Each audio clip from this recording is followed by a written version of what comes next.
Si piensas que el diseño de un servicio está relacionado con el servicio al cliente y los call centers, estás un poco perdido y te conviene escuchar este episodio. El diseño de intangibles como los servicios, los procesos y las experiencias está siendo cada vez más requerido y evoluciona rápidamente en diferentes áreas del mundo. Hoy en Design Talks charlamos con Jessica San Giorgio, una diseñadora italiana con un amplio recorrido en Latinoamérica que nos explica qué es el diseño de servicios y qué hace un service designer en su cotidianidad. Todo esto con la perspectiva de una extranjera dentro de nuestro maravilloso folclore latino. Bienvenidos al episodio número 49 de Design Talks, el podcast orgullosamente latino folclorístico en español.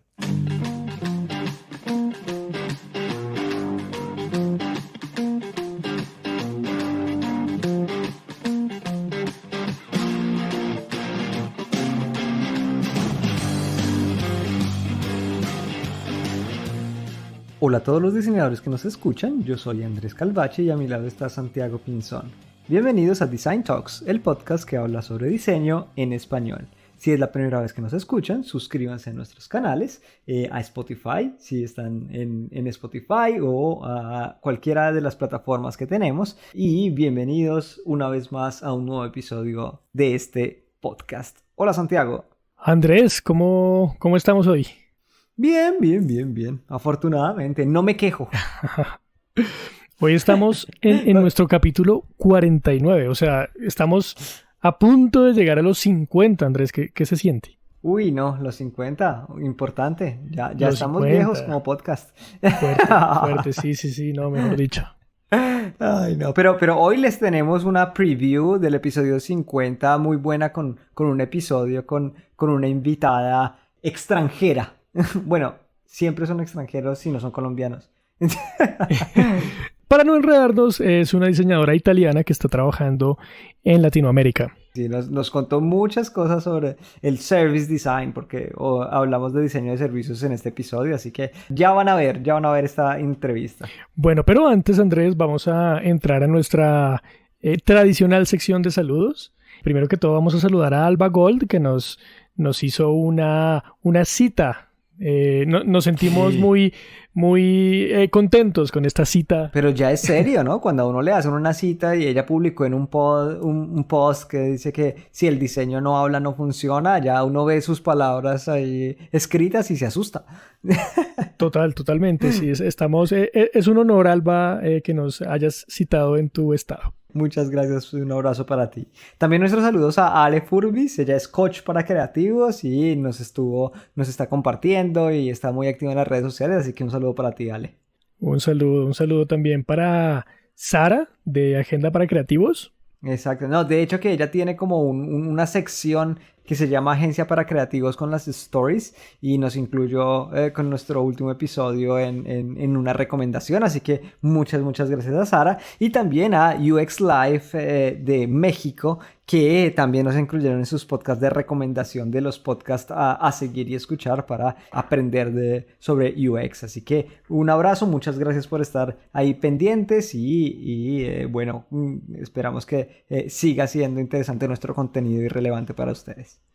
Y Andrés, ¿cómo le parece que Deezer Latino nos incluyó en sus podcasts que no se pueden perder? ¿Qué le parece? Uy, estamos llegando a las grandes ligas. Es un honor, de verdad, a toda la comunidad de Deezer, un saludo. Qué bueno, qué bueno, nos sentimos muy honrados de esta recomendación y bueno, qué chévere que les guste Design Talks. Bueno, Andrés, y para terminar nuestra mini sección de saludos iniciales, ¿cómo se sintió? Ya tenemos 2,000 seguidores en Instagram. No lo imaginamos nunca, pero esperamos que los otros 2,000 lleguen pronto. Sí, eso está en sus manos, queridos oyentes, así que sigan compartiéndonos, pero igual a nuestros primeros 2,000 usuarios, muchas gracias por seguirnos. Digamos que nuestro Instagram no es lo mejor de la vida, pero se hacen algunos intentos y esperamos poderlo mejorar.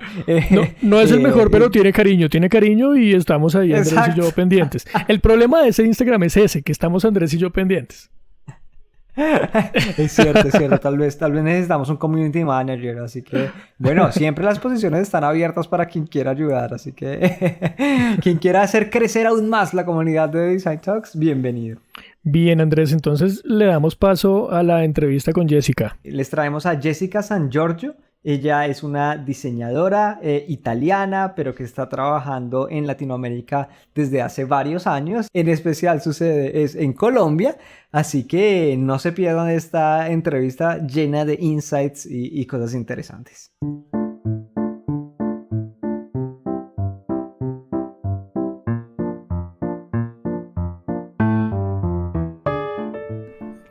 Bueno amigos, hoy les traemos a una invitada muy especial, les traemos a Jessica San Giorgio. Ella es diseñadora de servicios, ella es italiana, trabaja en Colombia, en la ciudad de Medellín y lleva trabajando varios años en Latinoamérica. Un placer que estés con nosotros hoy, Jessica. Ay, hola, muchas gracias por invitarme a ese espacio con ustedes. Jessica, eres la primera invitada internacional, o sea, no internacional, que no habla español como lengua madre, así que estamos nerviosos. Ay, tan exagerado. Prepárense para escuchar cosas malas. No te preocupes porque nosotros igual no dominamos mucho el español, entonces... ¿no? Sobre todo yo, ya saben los oyentes que a veces meto palabras que no existen, o sea, que son en italiano y las meto, así que qué pena. Así que tranquila, o sea, el nivel es bajo, no hay problema. Nuestro nivel es bajo, pero bueno, muchas gracias por estar con nosotros el día de hoy. Así que bueno, empecemos con las preguntas de rigor, ya nuestros oyentes saben la primera pregunta. Esta es la de romper el hielo. Para ti, Jessica, ¿qué es el diseño? ¿Cuál es tu visión personal? ¿Qué es para mí el diseño? Bueno, yo creo que el diseño es un proceso que permite dar forma, tangibilizar productos o servicios, y es un proceso creativo, un proceso que se compone de fases, de herramientas, y es un proceso que tiene muy en cuenta el humano, ¿no? O al menos desde mi punto de vista o de cómo yo vivo el diseño, las necesidades humanas, las expectativas, son una parte fundamental de ese proceso. Como escuchar a la gente, involucrarlas, eso. Súper. ¿Sirve como definición? Claro que sí. Por supuesto, por supuesto que sirve. Pero Andrés no te hizo la pregunta anterior, que es que nos presentes. Que te presentes, por favor, que nos cuentes un poquito de ti. ¿Quieren que yo los presente a ustedes? Bueno, Andrés, hagamos el ensayo. No, qué pena, no, que por favor les cuentes un poco a nuestros oyentes, un poco acerca de ti. Ok, bueno, pues mi nombre es Jessica. ¿Qué les cuento? Soy diseñadora de formación. Estudié en Italia, en el Politécnico de Milán. Hice como el bachelor en diseño de interiores y luego hice como el Master of Science en diseño de servicios. Y después empecé a trabajar en España. Estaba en aquel momento, quería aprender español, entonces guiada por esa como no, eso era como, bueno, quiero trabajar, pues quiero, y si no, quiero hacer lo que creo que me gusta, pero al mismo tiempo me gustaría aprender español. Entonces en aquel momento encontré trabajo en España. Empecé a trabajar para Designit, que es una empresa de diseño estratégico a nivel internacional. Entonces nada, empecé a trabajar ahí y luego de algunos proyectos en España me mandaron, me dijeron, ¿te gustaría conocer Machu Picchu? Y dije, bueno, sí. Entonces fue literal así, ¿no? ¿En serio? Qué bueno. Entonces, tú que quieres aprender español, ¿por qué no tienes otro acento? Entonces, mira, te mandamos directamente a Machu Picchu, que incluso hablan otras lenguas. ¿Sí? Entonces ahí empezó como mi aventura en Latinoamérica y como que creo que me encantó. La primera ciudad que conocí fue Lima, ahí estuve algunos meses y luego me mandaron a Colombia. Ahí tampoco decía, uy, pero como así, Colombia, quién sabe cómo es ese país, ¿no? Hay muchos prejuicios, como creo que todos saben en Europa con respecto a Colombia. Y pues la verdad me gustó mucho, y desde ahí, que era como 2016, creo, empecé a trabajar mucho con Latinoamérica hasta que en 2017 me mudé definitivamente a Medellín.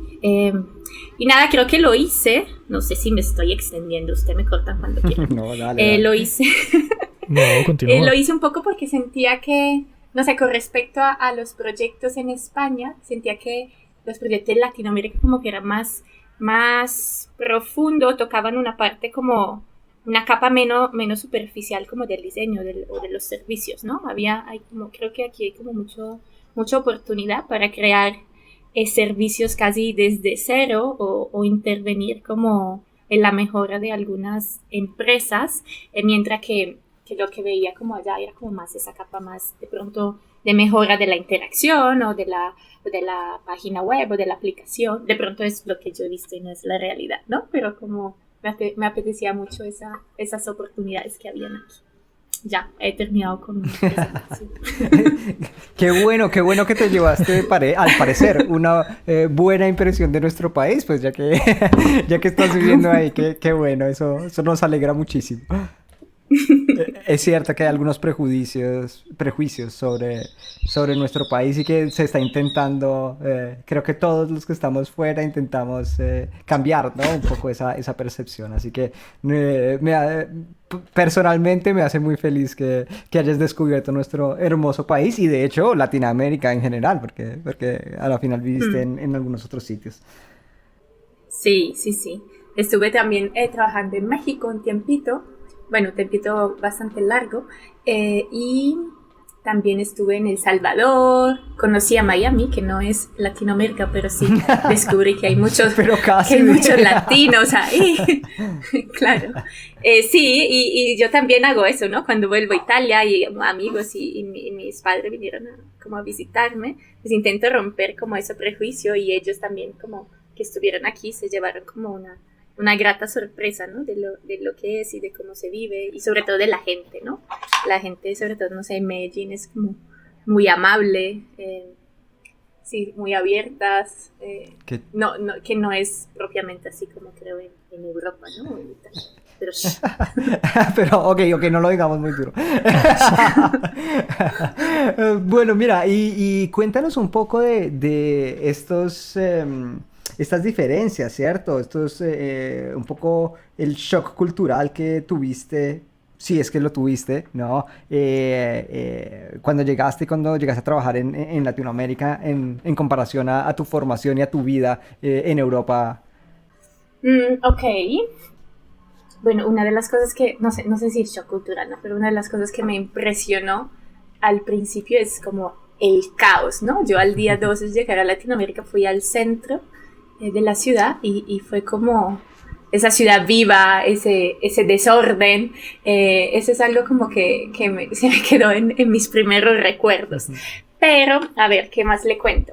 Creo que eso de la amabilidad de las personas que les comentaba antes es algo que también se refleja, ¿no? Como de alguna manera en el día a día del trabajo. Muchas veces como pues la gente es efectivamente así muy amable, que siempre tiende a decir que sí, ¿no? O que lo que le estás presentando está súper bien, o siempre tiende como a la parte positiva y muy poco te cuenta de verdad lo que piensa, ¿no? Entonces eso ha sido algo que para mí ha sido muy difícil, sobre todo al principio, porque pues eso, finalmente no sabes si lo que estás haciendo está bien, responde a lo que ellos están buscando, lo que necesitan, ¿no? Entonces, también eso se refleja un poco en todos sea con como stakeholders, como con el cliente directamente, sea con usuarios, ¿no? Y con usuario es mucho más difícil, porque siempre es como cuando le presentan, por ejemplo, una propuesta de valor o un nuevo diseño, un nuevo servicio, etcétera. La primera respuesta siempre es positivo, ¿no? Que le sirve, que le gusta, que fantástico, y a uno le toca como escarbar mucho para llegar efectivamente a la verdadera respuesta, ¿no? A lo que piensan, y también le toca a uno hacer muchos ejercicios como de contraste, ¿no? Hacer esas preguntas que permiten como cruzar y ver si efectivamente lo que están diciendo se refleja como en otra respuesta con respecto, por ejemplo, no sé, a la cotidianidad de las cosas que hacen, ¿no? Entonces creo que eso es una cosa como curiosa que he experimentado en estos años y que sigo experimentando, creo. Como volverse uno el diseñador psicólogo, ¿no? Sí, sí, ahí hay una componente de ese rol del diseñador como investigador, ¿no? Uno pues va como aprendiendo con el tiempo, pues creo que uno no nace investigador, creo que la curiosidad es un buen punto de partida, pero luego hay como que desarrollar esas preguntas o aprender siempre a cruzar como la información y que te enseñen cosas para ver si efectivamente es así, ¿no? Bueno. ¿Y eso lo has visto en diferentes países en Latinoamérica igual? Sí, lo he sentido como un poco más fuerte en Perú. No sé si de pronto era un caso particular con los clientes con los cuales he trabajado, pero sí, sentía como eso decir que sí, y no sé cómo se dice eso, pero como que no es un sí, creo que hay una parte también cultural, ¿no? Como que por ser extranjera, entonces, pues nada, me dicen que sí, ¿no? Como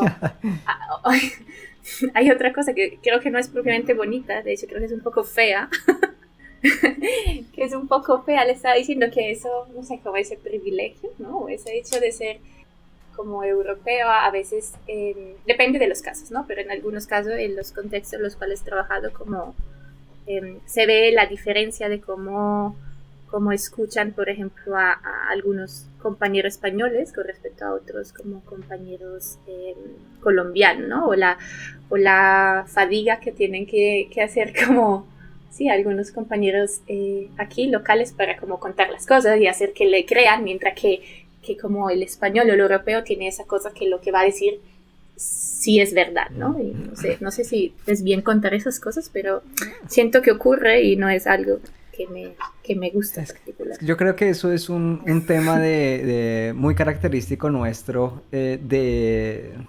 no sé, entre comillas creer, es duro lo que voy a decir, pero de creernos menos.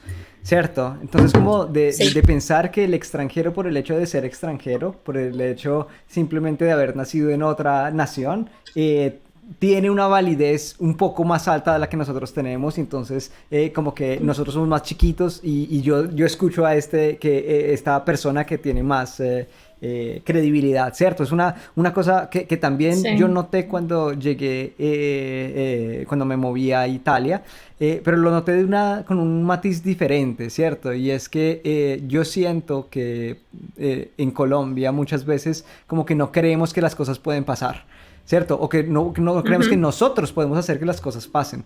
Y cuando llegué y conocí digamos, un poquito de la cultura italiana, el italiano, por no hablar de otras culturas que no las conozco, digamos que he tenido experiencia con los italianos, está seguro que lo va a hacer y que lo puede hacer y que puede llegar donde quiera, o sea, que depende solo de él, ¿no? Entonces me pareció muy, muy interesante y creo que está muy conectado a esto, ¿no? A estos temas de la relación entre el latino y cómo considera y cómo ve al extranjero. Sí, y como tú dices, ¿no? Creo que es como lo que creen, pero finalmente hay gente como brillante, ¿no? Y entonces creo que es una creencia o algo que habría que quitar, ¿no? Ojalá se quite pronto porque no hay razón de que exista. Bueno, pero del otro lado te da este tono, ¿cierto? Este acento interesante, ¿cierto? Y que también pues puede traer, o sea, cosas positivas, ¿no? No solo la parte negativa de... Sí, yo lo uso mucho, de hecho. Sobre todo al principio cuando llegué, pasé por diferentes fases, ¿no? La fase es que no quería hablar porque me daba vergüenza, entonces no hablaba. Luego empecé a hablar y seguía dándome vergüenza, pero ahora empecé como... Ahora no más paro. recientemente... más recientemente empecé a usarlo como a mi favor, ¿no? Empecé a usarlo para decir de pronto cosas no propiamente cómodas o que de pronto... sí, ¿no? Cuando sabes, a veces hay que decir cosas a los clientes que no son muy cómodas, entonces uso el acento como excusa o de pronto le digo, ay, no sé si lo que he dicho suena muy fuerte, ¿no? No sé si he usado la palabra correcta, pero finalmente, o sea, lo uso a mi favor, no soy tonta, ¿no? O de pronto sí, pero es como intento a usarlo para eso, para decir también a veces la cosa más incómoda que hay como que decir a los clientes. Y me ha costado mucho eso de encontrar buena forma de ser como muy polite, ¿no? Que aquí es algo como he notado muy importante. Entonces, nada, he empezado a jugar con eso. O sea, has aprendido a ser diplomática, a suavizar. Sí, no es mi fuerte, sí, no es mi fuerte. De hecho, me ha costado como años y al principio recibía feedback muy duro de eso, ¿no? Que no era muy polite y bueno, he ido como suavizándome en el tiempo y pues, sí, y también usando eso como a mi favor, ¿no? Sobre todo con los clientes. Me he suavizado con los compañeros y mientras que con los clientes lo uso como con los clientes no, de esa manera. Duro con los clientes. Buenísimo. Chévere, sí, hay varias, me imagino que diferencias pues en la cultura, ¿no? Al final somos diferentes culturas, no obstante compartimos muchas cosas. Cuando te metes ya en el nivel en el que tú estás, en el nivel en el que tú vives y experimentas y tienes que, digamos, que trabajar por mucho tiempo con clientes y con personas, digamos, con colombianos en este caso, te empiezas a dar cuenta de esas pequeñas sutilezas que en realidad parecía igual, pero en realidad no lo es. Es muy diferente. Sí. ¿Y cómo te han parecido a ti los italianos, Andrés? Bueno, esto es un tema para otro podcast. Bueno, no, Andrés, pero tiene que decirle a Jessica. No, sí, Andrés. No, a ver, ¿qué te digo? Así como rápidamente, nosotros, ese tema de ser polite, ¿no? Los colombianos, sí. También pasa por no mostrarse, ¿cierto? Por como que esperar, a mí me pasó sobre todo al inicio, que yo esperaba que me dieran el espacio para poder hablar, para poder expresarme, para poder dar mi voz y mi opinión. Y eso nunca pasa. Porque en la cultura italiana hay un tema mucho más de mostrar, o sea, de decir tu voz, de imponerte, de hablar sobre el otro. Si tú no te haces tu espacio para poder hablar, no te van a dejar hablar. Sí, entonces eso para mí fue muy difícil al inicio porque era rudo, para mí era súper rudo tener que pasar por encima del otro para poder ser escuchado. Luego entendí que así era la cultura, así que pues adaptarse o morir. Sí. Pero como esta, hay muchas otras cosas de las que se puede hablar como expat, como extranjero en una nueva cultura. Así que, bueno, por eso digo que tal vez podemos hacer un especial de cómo funcionan estos roles. Bueno, ¿qué tal si hablamos un poquito de cultura de diseño, de pronto de los estudios o del tema académico que tú viviste en Italia y cómo viste de pronto ese contraste en Colombia? Bueno, yo no tengo no conozco mucho el sistema de la educación en diseño aquí, entonces, bueno, me disculpan, pero ¿qué le cuento? Nada, yo estudié, como le decías, pues allá la carrera son los primeros, ¿cierto? Los primeros 3 años, en ese caso estudié diseño de interiores, pues casi nada que ver nada o poco que ver con mi profesión en este momento, y pues la maestría fue en diseño de servicio, ¿no? ¿Qué le cuento? Creo que a posteriori, creo que fue una buena decisión que te da como las bases como del diseño, las bases de metodología, de herramienta. De hecho, siento que esa maestría en particular te da una formación muy sólida, ¿no? De pensamiento, de cómo llevar el proceso.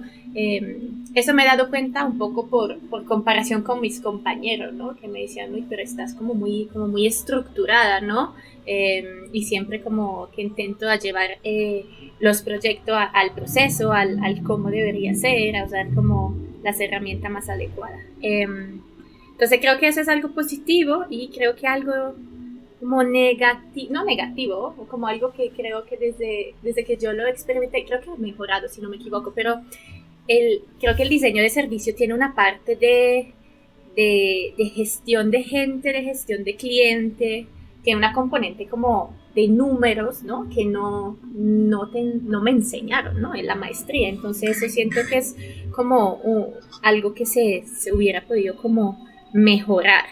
¿Y qué más?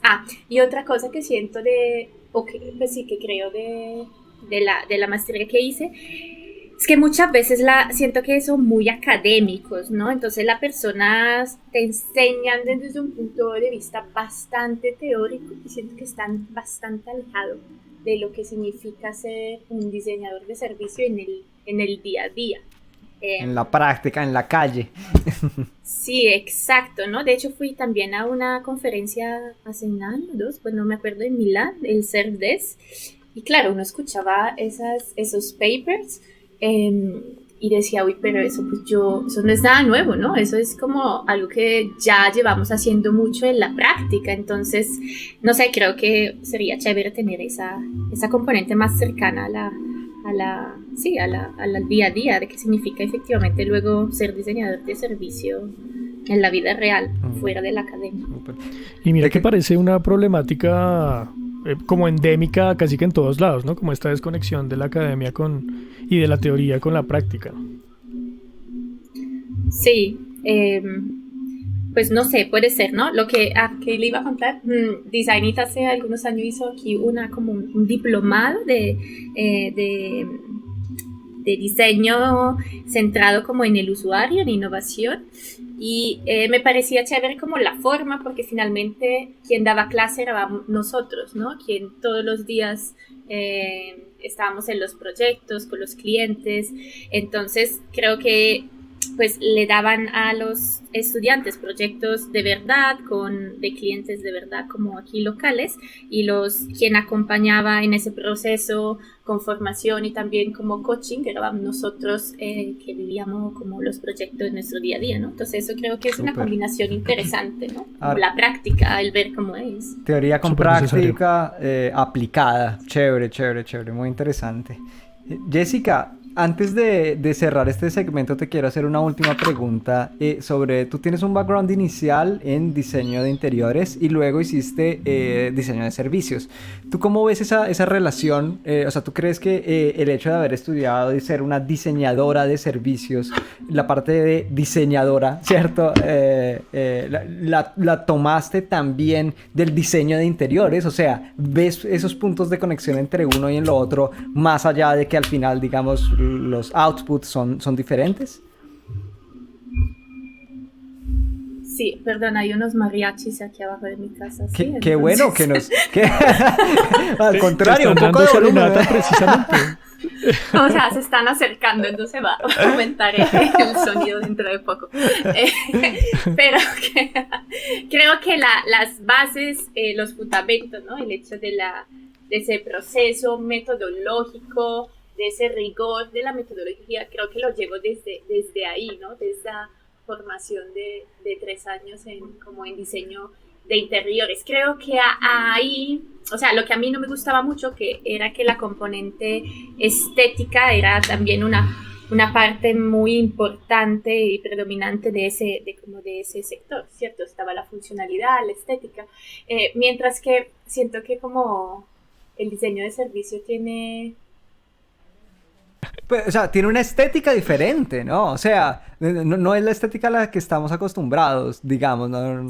Sí, y creo que esa transición, o sea, la hice un poco sin saber a qué me iba a enfrentar, si tengo que ser muy sincera, cuando empecé diseño de servicio, pero finalmente siento que lo que aquí es importante es escuchar como el usuario, sus necesidades, y hacer como, es un trabajo como más complejo, ¿no? Como más de orquestar diferentes frentes, el negocio, qué quiere lograr, desde la tecnología, si se puede hacer, no sé, esa parte creo que la podemos borrar. Súper, no, para nada. Bueno, Jessica, muchas gracias. Ahora vamos a la segunda parte, donde hablaremos un poco más en detalle de qué es esto del diseño de servicios y qué hace un diseñador de servicios en su vida cotidiana, así que no se lo pierdan, ya volvemos.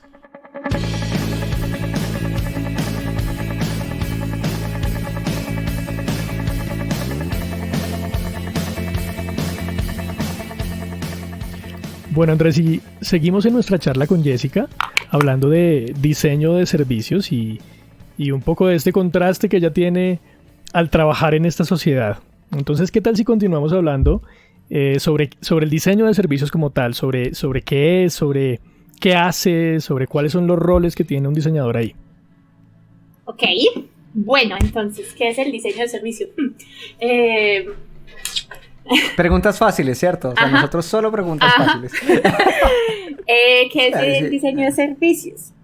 Pues yo creo que esa disciplina del diseño, que como dice la palabra, tiene como objetivo tangibilizar o diseñar pues servicios que funcionen para las personas, ¿cierto? Entonces, los servicios pues no es un producto, ¿no? Esa es un poco la diferencia. El servicio es algo intangible, algo que se construye alrededor de las relaciones con las personas, que son finalmente esas personas que experimentan los servicios. Cuando hablamos de servicios, pues podemos pensar en Spotify, en Uber, esos son como los clásicos, ¿no? Pero también tenemos como los seguros, los bancos, todo eso finalmente son servicios que las personas viven, experimentan. Los servicios se caracterizan por tener como puntos de contacto, ¿no? Que son finalmente esos momentos clave de interacción entre el usuario y el servicio. Se desarrollan a través de canales y plataformas, como podría ser, no sé, una página web, una aplicación, y son seas físicos que digitales, ¿no? Entonces, cuando hablamos de servicios, no hablamos simplemente de servicios digitales, sino también pues tienen como esas componentes físicas, como podría ser como una oficina, o cuando voy pues al restaurante, pues el lugar mismo donde vivo el servicio.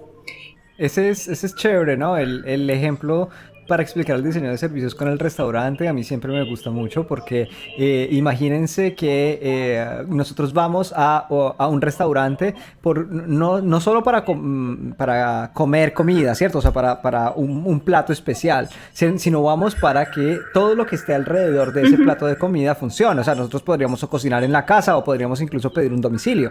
Y estas cosas son maneras de recoger, de alimentarse, de ingerir un alimento, ¿cierto? Pero nosotros elegimos ir a un restaurante y el restaurante es un servicio por definición. Y es también muy chévere porque sirve para explicar un concepto importante en los servicios que es el front stage y el backstage, ¿cierto? Entonces, el front stage es eso que las personas ven, ¿cierto? Que el usuario puede interactuar con una parte del servicio que es el front stage. En cambio, el backstage es lo que el usuario no ve, pero que tiene que existir para que la parte que ve funcione. En el ejemplo del restaurante es la cocina. Nosotros no vemos la cocina, no vemos el cocinero, no vemos qué es lo que está sucediendo para poder preparar en tiempo todos los platos que nosotros ordenamos, ¿cierto? Pero eso sucede, está cubierto. De hecho, hay muchas veces incluso donde puede estar descubierto y son nuevos conceptos, ¿no? Pero en general está cubierto y es un ejemplo muy chévere para poder explicar qué es un Sí, también está servicio. como esa frase que no me acuerdo muy bien literalmente cómo es, pero que dice, pues el diseño es, cuando tú tienes dos restaurantes al frente tuyo, pues el diseño de servicio es lo que hace es que tú entres en uno y no en el otro, ¿no? De pronto con el mismo plato, como tú decías, pero es como lo que puede vivir la persona es lo que se diseña, ¿no? Esa experiencia. Y creo que también, o sea, algo característico o particular del diseño de servicio es eso de hacer, ¿no? De ponerlo luego en práctica, de implementarlo. Creo que es una fase como muy, muy importante del diseño de servicio, y cuando uno pues lo pone en práctica, no tiene que considerar también el sistema, ¿no? Donde se inscribe ese servicio, pensar más allá de simplemente yo como empresa o mis clientes, sino también ver cuáles son las demás empresas, cómo me relaciono con el área donde voy a instaurar ese servicio, pues los aspectos culturales.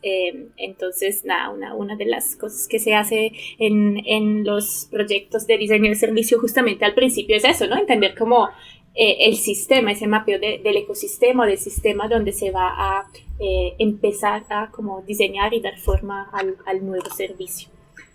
Hay otra palabra interesante en el diseño de servicios para mí, que es el proceso, ¿cierto? Y el proceso no tanto, no solo para poder crear el servicio, ¿cierto? El proceso de diseño, sino por definición un servicio es algo que sucede en el tiempo.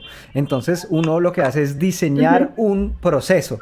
Y aquí nos metemos a que hay otras profesiones que tradicionalmente han hecho el diseño de procesos digamos es una de estas áreas donde el diseño ha entrado y que seguramente, o sea, aportar un valor desde su disciplinariedad, ¿cierto? Pero que se encuentra con otras profesiones, otros profesionales que lo han hecho tradicionalmente. Entonces eso también es otra de estas, o sea, yo creo que el diseño, no solo el de servicios, sino el diseño contemporáneo siempre se encuentra con eso de, oiga, me voy a meter en esta otra área que tal vez, o sea, ya la estaba haciendo alguien, pero el diseño tiene la pretensión de entrar y poder dar valor desde una perspectiva de hecho, o sea, diferente. esa parte organizacional casi que es organizacional, ¿no? Lo que mencionas, o sea, es muy importante, ¿no? Entender como los procesos, sobre todo si vas a diseñar una mejora, ¿no? De un servicio existente, eso de entender como las tripas, cómo funcionan los procesos, qué plataforma están usando, cómo están divididas las áreas, cuáles son las responsabilidades, cómo se relacionan entre ellas, cómo es ese punto de partida como para empezar a diseñar, como es ese entendimiento inicial, ¿no? El primer step del proceso de diseño es justamente el entendimiento, y eso de entender como las tripas es uno, pues a mí me divierte, ¿no? Particularmente sentarse con las áreas, entender cómo trabajan y dónde están esas partes de proceso que se pueden mejorar, dónde está justamente, como decía Andrés, ¿no? El valor, cuáles son esas relaciones, dónde está el valor intrínseco, es como ese trabajo. Acá hay una parte fundamental que a mí me parece fascinante, y no es solo el entendimiento del ser humano, del target, que muchas veces se menciona, sino el entendimiento de cómo éste interactúa con su sociedad, ¿no? A veces como que se interpreta que es entender el target y quién es, y se hace este ejemplo de fulanito de tantos años que con tanto poder adquisitivo, y no es tan así, sino es más cómo esta persona siente su entorno y cómo esta persona siente todo lo que la rodea. Entonces es como este entendimiento de lo que tú dices, la tripa, ¿no? Como lo más profundo y la esencia que mueve a la gente. Sí, exacto. Por ejemplo, en el caso, pues estamos trabajando con una empresa del sector financiero, pues entender el significado del dinero para las personas, ¿no? Es algo como muy profundo, ¿no? Que significa, por ejemplo, el ahorro, ¿no? Hicimos como un proyecto muy bonito que tenía como core la educación financiera, entonces entrar en las profundidades de cómo la gente maneja su dinero, qué significa ahorrar, cuál es, por ejemplo, el valor que le dan al préstamo, ¿no? Que es algo como muy común en Latinoamérica. Entonces, eso, ¿no? Entrar en las profundidades, sí. Qué bonito, además, porque está lleno de significado, ¿no? Como tú decías, poder tener un impacto en una sociedad como la colombiana que tiene cero educación financiera, y poder hacer un proyecto para poder ayudar a las personas a entender el concepto del dinero, me parece súper chévere. Y ahí entran las particularidades culturales, ¿no? No es lo mismo, por ejemplo, este proyecto que tú mencionas en el ambiente de Colombia o de Argentina o de España, o sea, el entendimiento y la relación con el dinero de cada sociedad y de cada grupo de personas es súper complejo, y además que en cada sociedad también hay ciertos sectores sociales, ¿no? Sí. Sí, es muy diferente. Silencio. Sí, Santiago. Santiago, retírate. No, o sea, en ese caso, en ese proyecto estábamos trabajando como con la que se llama la base de la pirámide, y es como, o sea, simplemente no es como cultural, no es que la percepción del dinero en Colombia sea igual, ¿no? Pues aquí hay claramente una división, qué pena, pero es así, ¿no? Como en estratos sociales, y creo que dependiendo del nivel de educación y un poco eso, ¿no? Tu background como cultural, cómo ha crecido, pues hay unos significados como diferentes, ¿no? Entonces, en el diseño de servicios es muy importante entender para quiénes estás diseñando ese servicio que estamos definiendo, que tiene a la base, como le decía, la educación financiera no es para todos, ¿no? Siempre hay que definir a quién quieres llegar primero, quién va a ser como tu usuario principal. Entonces, nada, es importante también entender como esas diferencias para poder como responder como a esas necesidades, y responder a las necesidades no es solo con tu oferta de servicios, sino también como con cómo te comunicas, ¿no? El lenguaje es una parte como también como fundamental, creo, de los servicios, de cómo llegarle a la gente, etc.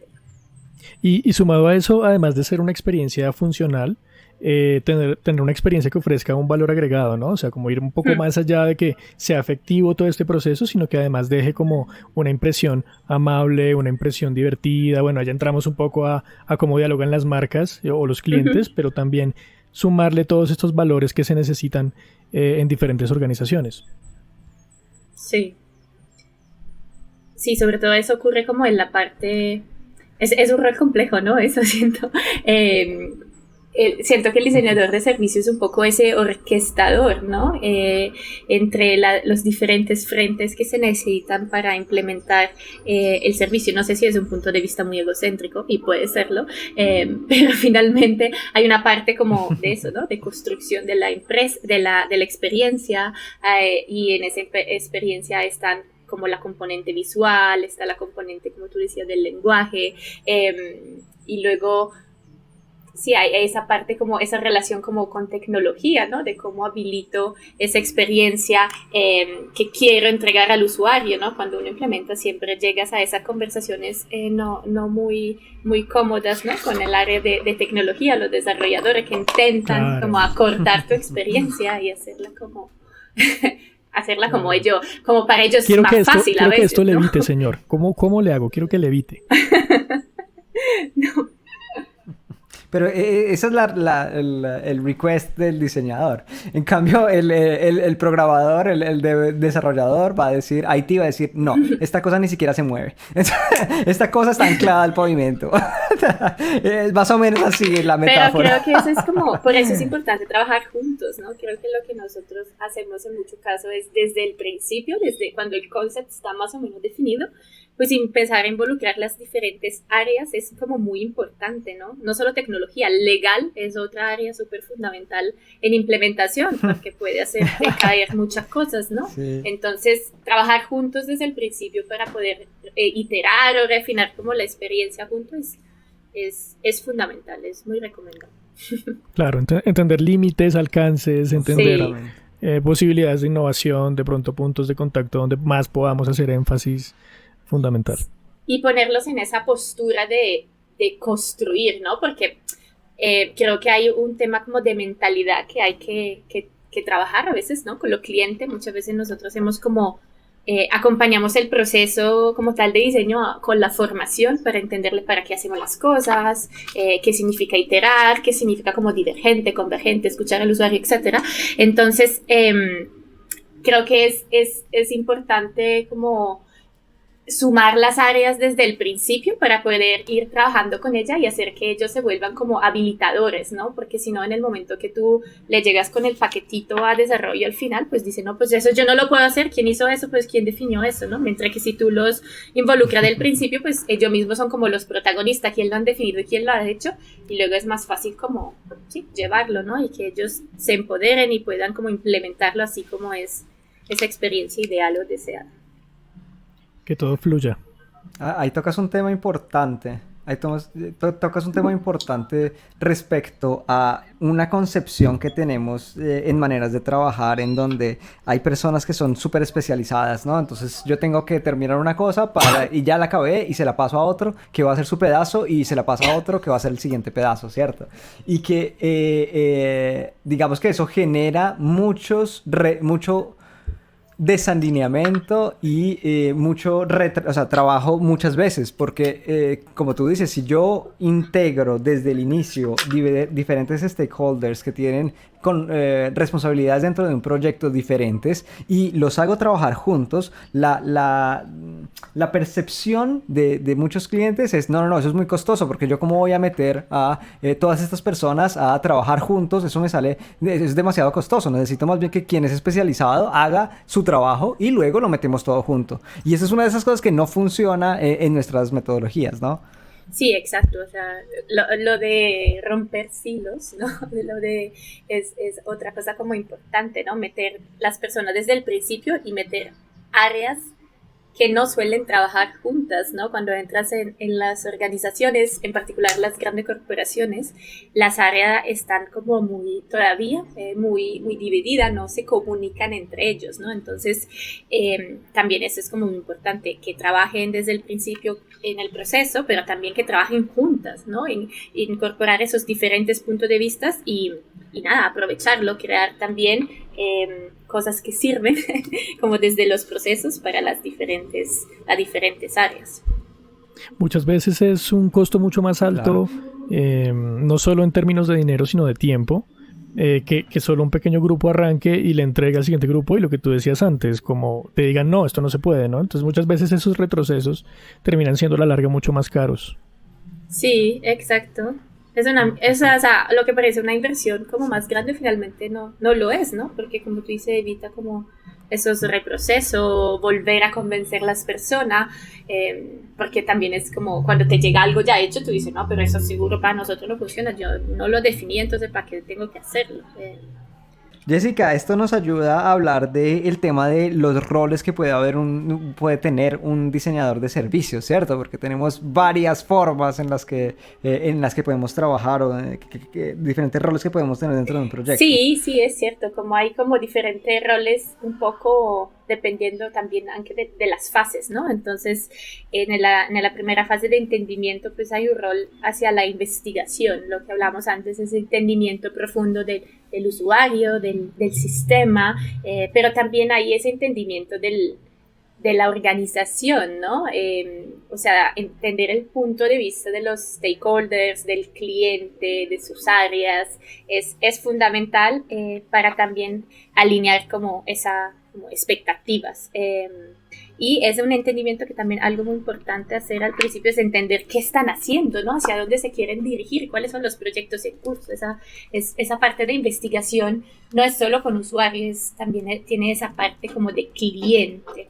Y luego, bueno, está otro rol que creo que es el facilitador.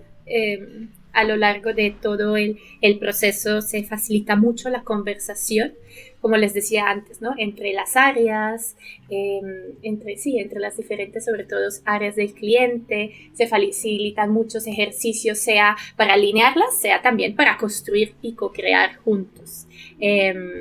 También hay un rol de, pues eso, ¿no? De diseñador, de esa parte de conceptualización, de esa parte como más creativa.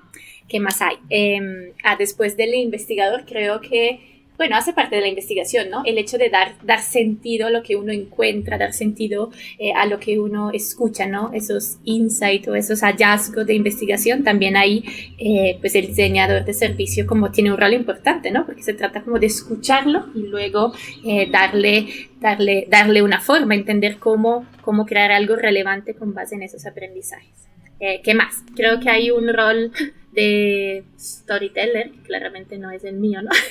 Pero como saber contar bien las historias, el concepto, saber contarlo también de una manera simple, ¿no? A veces como diseñadores nos imaginamos que tiene que ser todo perfecto, muchas veces hablamos solamente como en nuestro idioma, y hay esa parte de saber contar historias desde un idioma no sencillo, no se trata de ser básico, pero un idioma que se acerca al entendimiento de la otra persona, creo que también es algo, es un otro rol que juega el diseñador. ¿Qué más?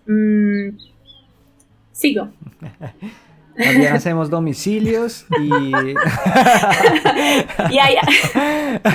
Estás diciendo que lo estoy haciendo mal, Andrés. No, Andrés, por para favor. nada. De hecho, este es No, qué pena, no quería decir eso para nada. No, de hecho, el comentario va a que el diseñador de servicios es una profesión relativamente nueva o mucho más nueva. Nace hace unos 20 años en un contexto europeo, ¿cierto? Y se ha ido posicionando en diferentes realidades, pero esta misma... digamos, esto mismo que es así de nuevo hace que tenga todos estos roles y yo creo que lo que tú decías de que orquesta, ¿no? El todo es una de las definiciones más acertadas, ¿cierto? Es ese que está en medio y que puede ayudar a guiar el proceso y a entender el sistema, ¿no? A entender los impactos que se puedan tener desde diferentes puntos de vista. Así que, estaba molestando, ¿no? Bromeando con el tema de que hace de todo, pero es cierto, hacemos de todo. Y es muy difícil definirlo, por eso sé que la pregunta era difícil. También hay que creo que hay también una parte de psicólogo terapeuta, ¿no? No, mentira, pero a veces en esa escucha pues uno llega a unos terrenos, a unos territorios como que no son los suyos, ¿no? Que uno tiene que ayudar a veces los clientes, las organizaciones, a hablar con sus jefes, a presentar, o sea, hay una parte que sí es del proceso de diseño, pero también hay una parte como más política, ¿no? Que es la que le decía que uno no le enseñan como sí. en PSSD, que es esa parte de gestión del cliente, de ayudarlo como en sus labores internas para sacar adelante el proyecto, para obtener como más plata, etcétera. Entonces es otro rol como que existe. Sabes que de ese punto yo tengo una teoría y es que el lead designer, ¿cierto? O sea, un diseñador lead, y estamos hablando, quitémosle el apellido de en qué área, pero quien llega a una posición de liderazgo, en general logra hacer esta cosa de unir puntos, ¿cierto? De poder tener una relación con el cliente, de poder, o sea, hacer un poco todo esto de lo que estamos hablando, porque lo ha hecho con su experiencia de vida y después de hablar hacer 1000 proyectos y hablar con 1000 clientes. Nosotros como diseñadores de servicios, claramente llegamos y no sabemos hacer nada porque somos chiquitos, o sea, uno se gradúa y llega, buenas para lo del trabajo. Pero su pretensión, ¿cierto? En la base están todas estas características y hacen que el rol de los diseñadores de servicios en muchos proyectos sea entre organizativo y, gestional en algunas cosas, también operativos, porque hacemos las cosas y entonces como que nos convertimos en ese pivot. Así que, no sé, eso es como una teoría que yo en design tenemos como los 3 puntos, ¿no? Que es como el cliente, el contenido y el equipo, y creo que son como esos 3 puntos como lo que tú mencionas, ¿no? Es un balance, o sea, lo que hace, además de orquestar el proyecto, creo que es como ese, ¿cómo se llama ese? El que tira las pelotitas al aire, bueno, ese que... el malabarista. Sí, malabarista. Permanentemente.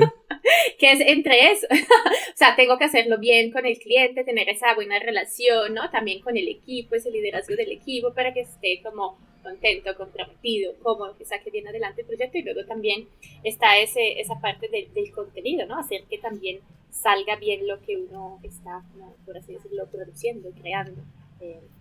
Eso creo que es otra matriz interesante para el diseñador de servicio, para evaluarse a uno mismo, ¿no? Y para ponerse como metas.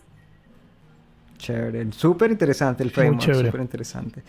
Bueno, Jess, cuéntanos un proyecto que nos haga entender un poco de qué se trata, un proyecto que te acuerdes, que sea chévere y que nos puedas contar de qué era, cómo fue. Que sea de tus favoritos. Sus outputs y resultados. Bueno, creo que uno de mis proyectos favoritos fue ese proyecto que le mencioné, no voy a mencionar el cliente, ¿sí? Es ese proyecto que les mencioné que tenía a la base ese objetivo que era la educación financiera de las personas, ¿no? Claramente el cliente del sector financiero quería crear una nueva línea de negocio, por supuesto quería otra fuente de ingreso para su negocio, entonces desde ahí nace un poco ese input de crear esa nueva línea de negocio y al mismo tiempo llegarle a un público, a unas personas a las cuales no estaban llegando en ese momento, ¿no? Entonces, fue un proyecto muy largo, desde el entendimiento de esa necesidad del cliente, se pasó al entendimiento de las personas y luego se empezó a dar forma a ese servicio, ¿no? A ese servicio, pues, conceptualizando, con co-creación con los usuarios, ¿no? Entonces esas sesiones donde se hacen diferentes tipologías de ejercicio con los usuarios para sacar como sus necesidades, ¿no? Sus puntos de dolores actuales, pero también sus expectativas, entender el significado que le daban al dinero, ¿no? En este caso.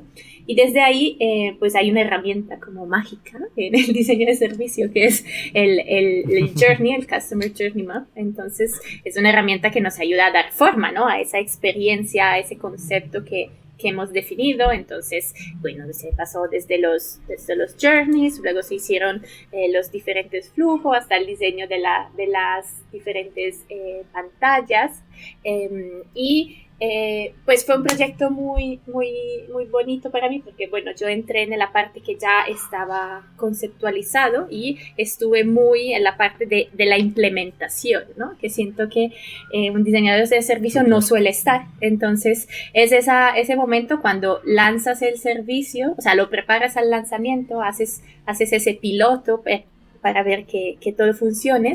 Y ahí es donde te das cuenta que tienes muchas cosas que no has terminado, de definir. Entonces, bueno, en ese caso era un servicio B2B2C, entonces que se sumaban las empresas y luego los empleados de esas empresas.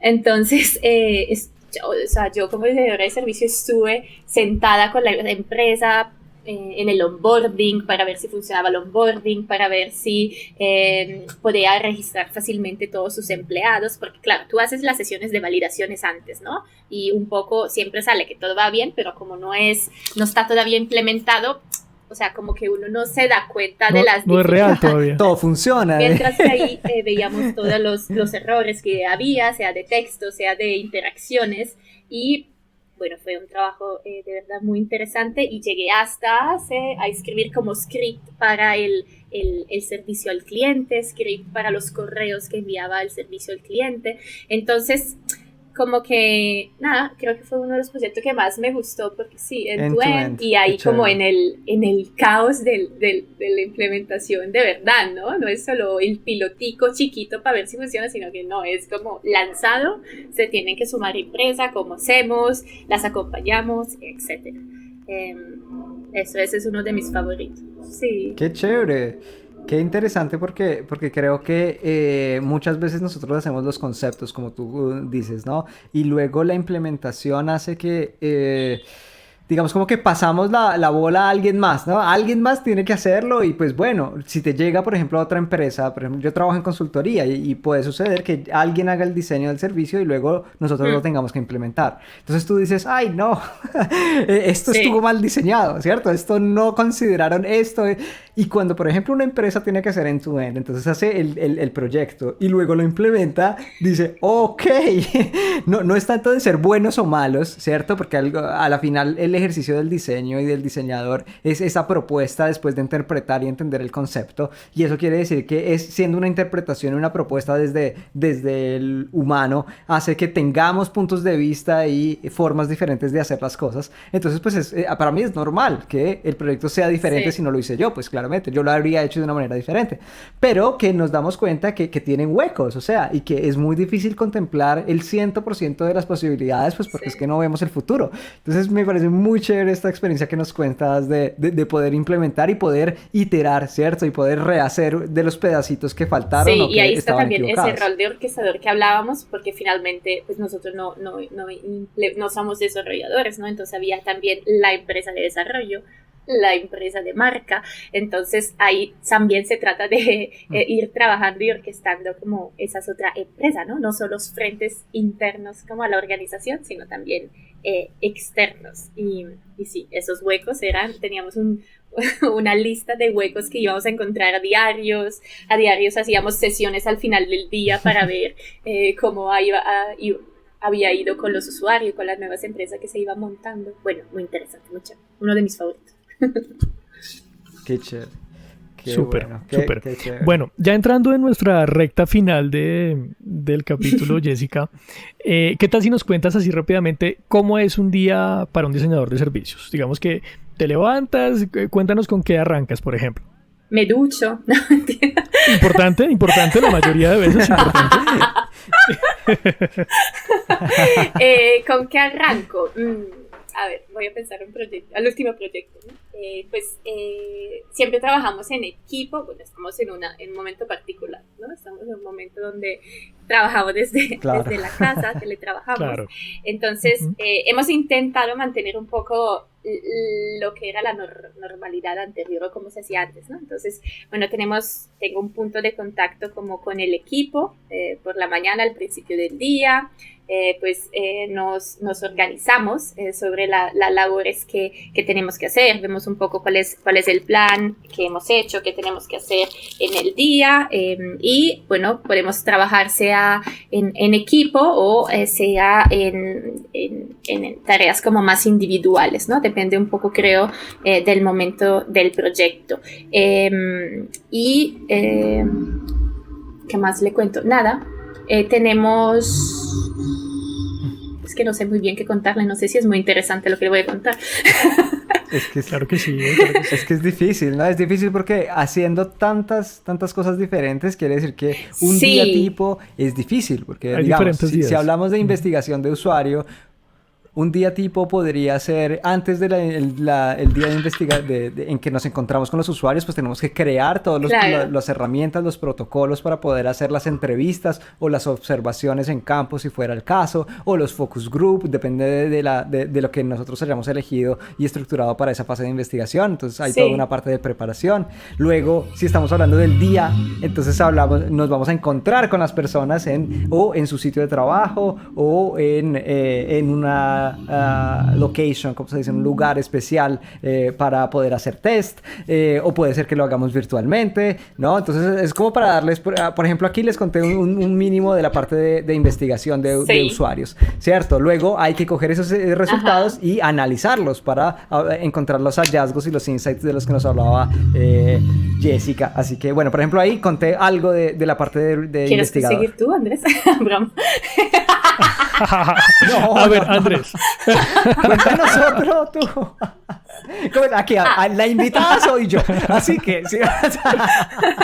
Ok, bueno, en esa parte, como... Qué pena contigo. Pues funciona siempre un poco así, ¿no? Como ha dicho Andrés, siempre hay una parte de preparación, sobre todo cuando trabajas con clientes, se suelen preparar un poco las sesiones que se hacen con ellos. En el caso del análisis, pues en el caso, o sea, como suelo trabajar es que siempre le doy como a la pildorita de formación antes de empezar la actividad. Entonces, si vamos a hacer análisis, por ejemplo, va a haber el momento de cómo se hace, por qué se hace, a qué nos lleva esto. Entonces, siempre empieza con la formación y pues, luego está el proceso de análisis, ¿no? Que se puede llevar de diferente manera, o es una sala llena de post-it.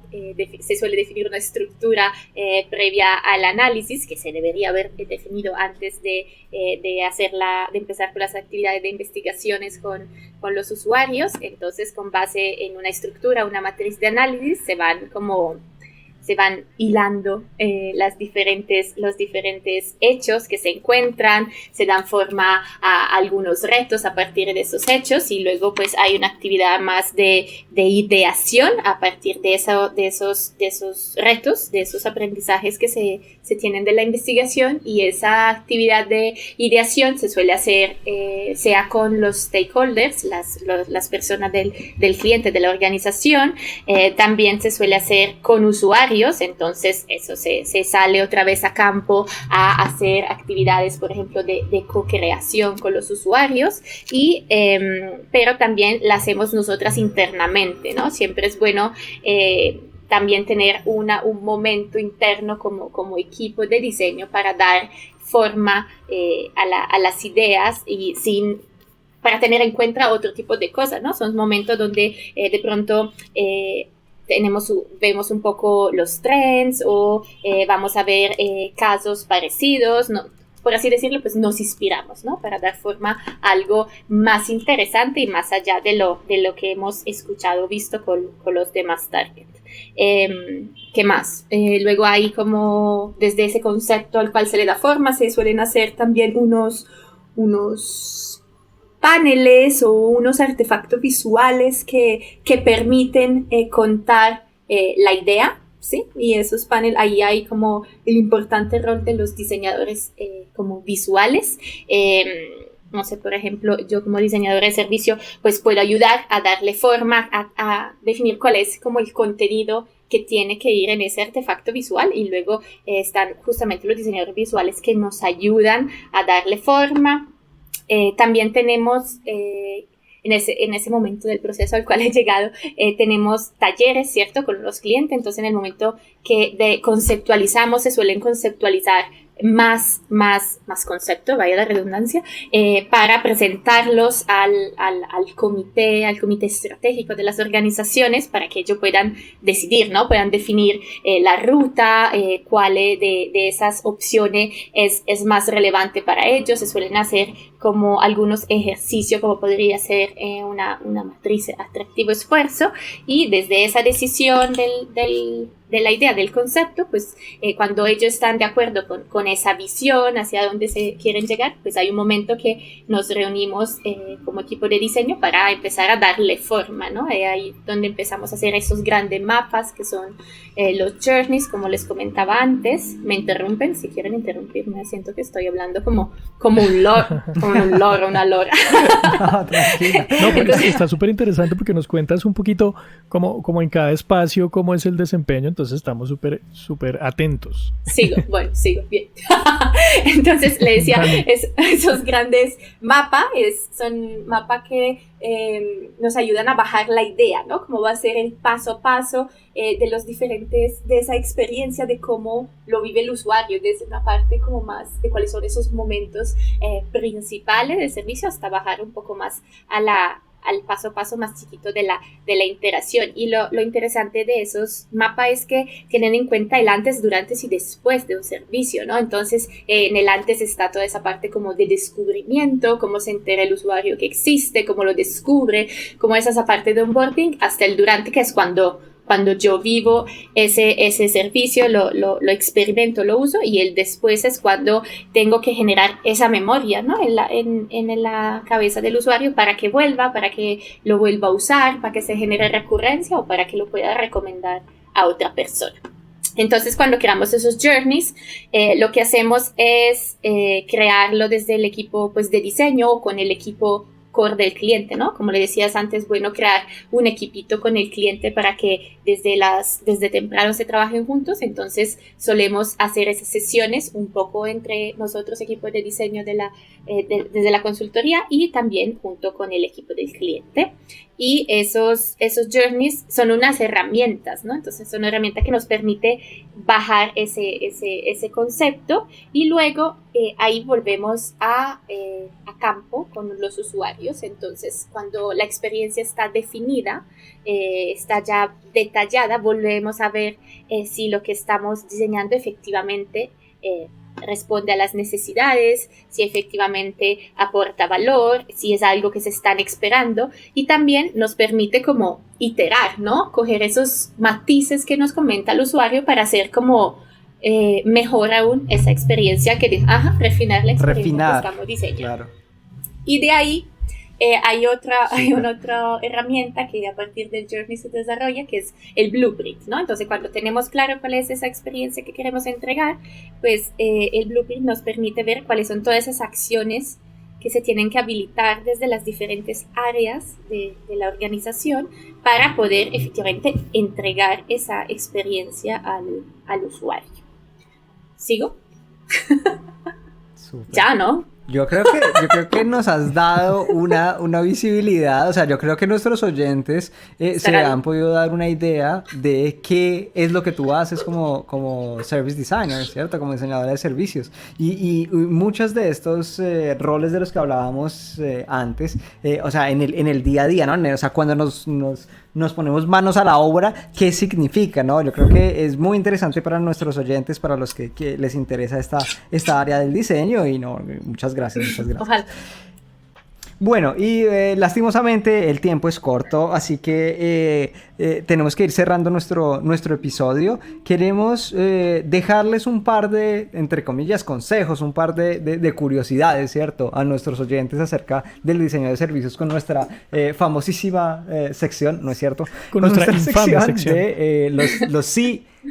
Infame es una palabra más correcta, es cierto. De los sí y los no. Entonces yo te diría que ahora hagamos uno y uno, ¿cierto? Una parte negativa, ¿cierto? Ese dark side del diseño de servicios y una parte positiva, así dejamos a nuestros oyentes con un poco de positividad. Uf. Las cosas positivas. Bueno, voy a empezar de la cosa positiva. Ustedes me ayudan a clusterizar. Creo que lo positivo del diseño de servicio es que eso, ¿no? Que ayuda las organizaciones a alinearse, a romper silos, a romper barreras internas y a hacer que tomen en cuenta para lo que quieran hacer, para sus nuevos producto, servicio, etcétera, el punto de vista del usuario, ¿no? Que muchas veces, como eso, dicen, sí, nosotros escuchamos, hacemos los cuestionarios, pero finalmente, pues eso no se traduce a mucho, ¿no? Entonces, eso es algo positivo.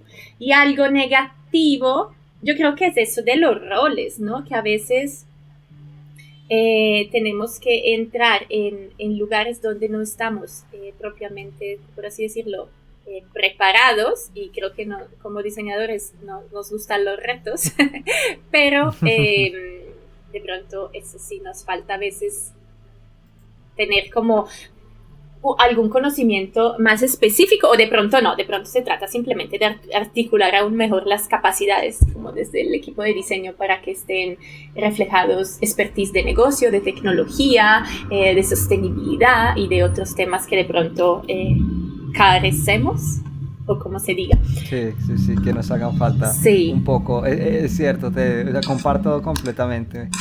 Pero creo que también en nuestra posición ahí en la mitad, en donde podemos jugar, ¿no? El problema es de pronto cuando tal vez lo que se prometió sea distinto, ¿no? O sea, este diseñador de servicios es un experto en esta área y uno no sabe nada. Es como, perdón, no. Yo de eso no sé, ¿cierto? Porque nosotros a la final estamos en la mitad y como lo hemos hablado y dicho en este episodio, estamos para ayudar a que las cosas funcionen y a meter puntos juntos y a meter personas a trabajar juntas y a considerar muchos ámbitos que a la final un servicio va a tocar, ¿no? Es necesario que funcionen. Como me gusta mucho que tú dijiste, el diseñador de servicios hace servicios que funcionen. Y esto parece banal y no lo es. No lo es. No es fácil que un servicio funcione bien. Sí, o que esté lo básico. Y es una motivación para volvernos aprendedores permanentes, ¿no? Como que el diseñador siempre tiene que estar aprendiendo, porque siempre va a encontrar espacios en los que hay ausencia de conocimiento o ausencia de background. Entonces es muy chévere como que siempre estés alimentándote y es totalmente necesario para tu trabajo. Sí, exacto. Sí. O sea, por ejemplo, a mí me fascina ahora el tema organizacional y es algo que quiero empezar a profundizar más, porque siento que es una de esos conocimientos necesarios, ¿no? Por parte de los diseñadores de servicio. Entonces, sí, total, de acuerdo. Bueno, Jessica, te damos las gracias por este episodio. Muy interesante todo lo que nos contaste de tu día a día y de qué es ser un diseñador de servicios, además de serlo como extranjero en nuestro querido país. Así que muchísimas gracias. Ay, no, gracias a ustedes por regalarme ese ratito de su podcast. Y nada, espero de verdad que lo que dices es verdad y no me estés diciendo que sea fantástico. político, pero no lo fue. No, estuvo genial, estuvo muy, muy chévere y pues qué pena por todo también, ¿no? Que disculpen un poquito. Bueno, amigos, esperamos que a ustedes les haya gustado y que puedan usar mucha de esta información que nos dio Jessica hoy. No se olviden de compartir el episodio con amigos, familiares, diseñadores, etcétera, etcétera, etcétera. Estamos en todas las redes sociales, ustedes ya lo saben. Y nosotros nos veremos dentro de 15 días con un nuevo episodio de Design Talks, los jueves como siempre. Chao, chao. Chao. Chao. Tras una puerta escondida, tapada con una sábana, oculta tras la cortina, callado sin respirar. No quería. Me encanta el aguacate. No me deja concentrarme. Bueno. A mí, o sea, cuando me perdí antes, estaban los mariachis y yo no me podía concentrar.